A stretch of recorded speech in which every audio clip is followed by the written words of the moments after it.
Assalamualaikum warahmatullahi wabarakatuh. Halo semuanya, perkenalkan nama saya Dwi Putri Anggreni dengan NPM 250320101079. Saya dari Paralel B. Hari ini saya akan menjelaskan sedikit cerita saya tentang kehilangan kunci kos saya menggunakan Bayes Theorem. Saya membuat video ini untuk memenuhi tugas mata kuliah teori probabilitas. Untuk backgroundnya, pada tanggal 9 Agustus 2025, saya kehilangan kunci kos saya saat saya ingin pulang dari kampus UPN Veteran Jawa Timur ke kos saya. Nah, jadi keadaannya pada saat itu saya lagi saya sedang terburu-buru karena banyaknya tugas pada hari itu dan saat itu kebetulan keadaannya lagi hujan deras ya teman-teman. Nah, awalnya saya itu udah merasa atau mengira udah menyimpan kunci di dalam tas atau tote bag saya. Namun ketika saya sudah sampai di depan pintu kos, saya mencari-cari kunci saya, tapi saya tidak menemukan keberadaan kunci saya.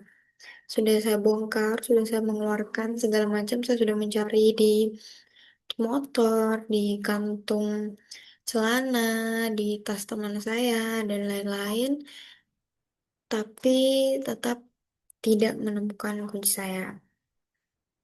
Nah, jadi dugaan awal saya itu, kunci saya itu terjatuh atau hilang di area di kampus UPN Veteran Jawa Timur saat saya akan pulang ke kos.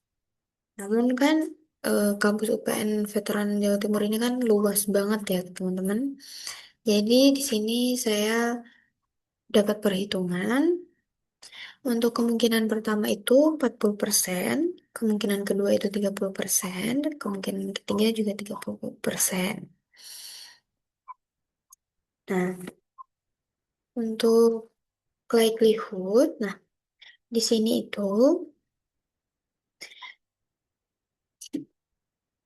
itu saya mm, mengingat bahwa saya berada di area kampus Fakultas Teknik tuh pada saat itu kayak saya mengingat, oh iya ya, tadi tuh aku cuma di area kampus teknik aja, nggak ke kampus-kampus yang lain. Jadi saat itu dipersempit kemungkinannya yaitu di area Fakultas Teknik.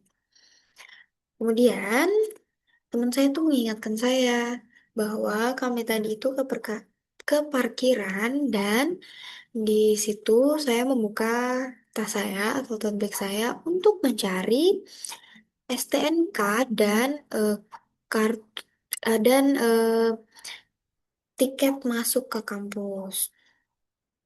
Sehingga muncul kemungkinan yang ketiga yaitu di parkiran.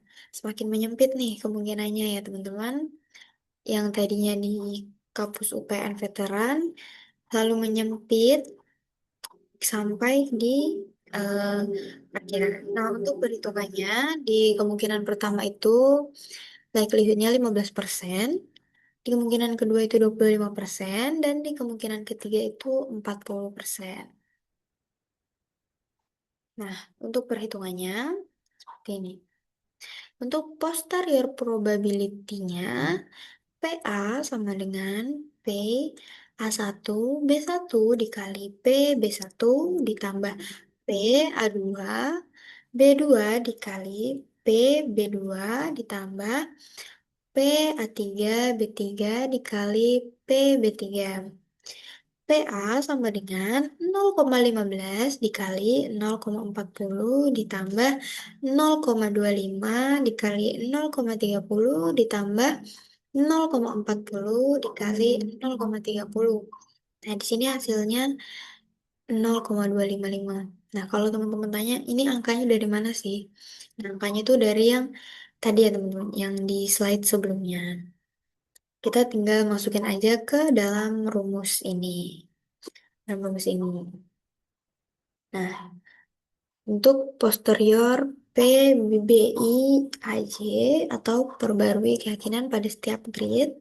Nah, di sini PB1A-nya sama dengan PA1B1 dikali PB1 per PA. Dibagi ini ya, teman-teman. Nah, di sini PA1B1.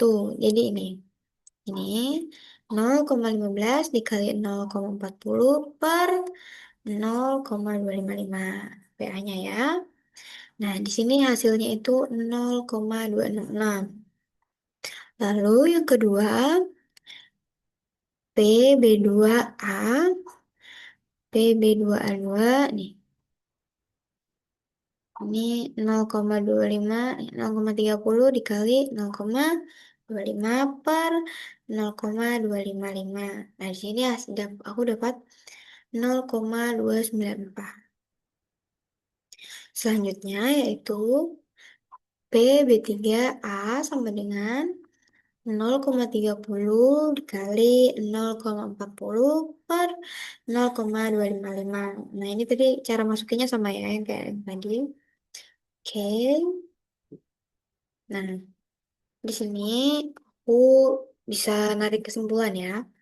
Nah, kan awalnya aku tuh saya tuh menduga kunci kos saya itu paling mungkin hilang di area kampus UPN Veteran Jawa Timur. Dengan peluang tadi itu 40%, kemudian di Fakultas Teknik 30%, dan di parkiran 30%.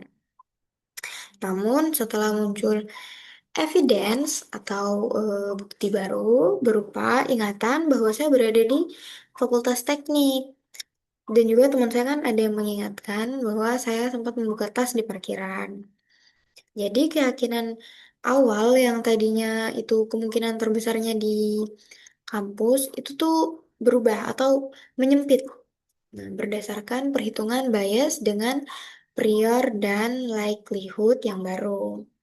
Probabilitas terbesar bergeser ke parkiran sebesar 47,1, sedangkan kampus turun menjadi 23,5% dan Fakultas Teknik menjadi 29,4%. Nah, dari mana sih dapat presentasi itu? Oke, kita balik yang tadi. Nah, itu ini ini tuh ini 0,47 ini 0,471 dijadikan 47,1, ini 29,4%. Ini 47,1%. Gitu ya, teman-teman. Oke. Nah, insight-nya jadi evidence atau bukti tambahan itu terbukti mampu mengubah keyakinan awal kita yang semula dominan di kampus atau masih yang luas ya jangkauannya itu terus menyempit menyempit atau semakin apa ya semakin semakin menyempit ke area yang condong yaitu ke area parkiran. Hal ini bisa kita simpulkan bahwa teorema bias ini tuh dapat membantu memperbarui keyakinan secara rasional. Setiap kali ada informasi baru, sehingga keputusan pencarian kunci lebih terarah dan logis, bukan hanya berdasarkan dugaan awal. Itu juga terbukti ya dengan kunci saya itu, saya kembali ke kos saya, maksudnya saya kembali ke kampus untuk mencari kunci saya dan saya bertanya ke satpam dan alhamdulillahnya kunci saya ketemu dan beneran aja kuncinya itu ketemu di parkiran teman-teman. Nah, jadi sekian penjelasan dari saya. Bila ada kurangnya mohon dimaafkan. Sampai jumpa teman-teman. Terima kasih.